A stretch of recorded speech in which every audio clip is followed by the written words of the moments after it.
लोकसभा चुनाव को लेकर चर्चाएं जोरों पर है। इन सब के बीच कांग्रेस पार्टी सभी विपक्षी पार्टियों को एक साथ लाना चाहती है, तो वहीं दूसरी तरफ मायावती ने भी ऐलान कर दिया है कि वो अकेले ही चुनाव लड़ेंगी। लेकिन आपको जानकारी दे दें कि इस वक्त मायावती ने एक ऐसा मुद्दा उठाया जो सीधे तौर पर कांग्रेस पार्टी को ही समर्थन करता नजर आ रहा है। आपको बता दें कि देश में कई राज्यों में बीते साल हुए चुनाव के दौरान पुरानी पेंशन योजना को लागू करने का मुद्दा काफी चर्चा में रहे। कई कांग्रेस शासित राज्यों में इसे लागू भी किया गया है। हालांकि यूपी सरकार ने इस संबंध में अभी तक कोई फैसला नहीं किया, लेकिन शनिवार को बीएसपी चीफ मायावती ने इस मुद्दे पर पार्टी की मांग रखते हुए बीजेपी सरकार पर जमकर निशाना साधा।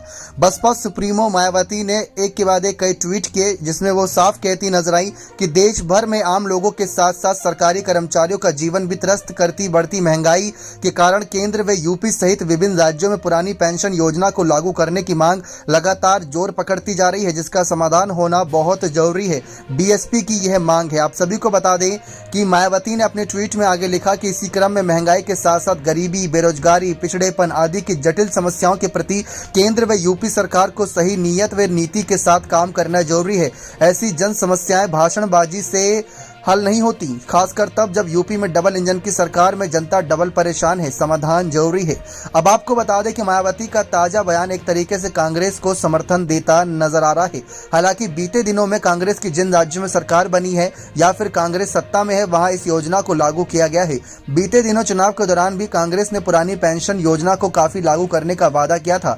इस साल कई राज्यों में होने वाले विधानसभा चुनाव में भी यह मुद्दा हावी रहने वाला है। यानी बीजेपी सरकार से कांग्रेस की पुरानी पेंशन योजना लागू करने की मांग जोर पकड़ने लगी है। कांग्रेस की इस मांग को बीएसपी चीफ ने खुले तौर पर समर्थन कर सियासी हलचलों को बढ़ा दिया है।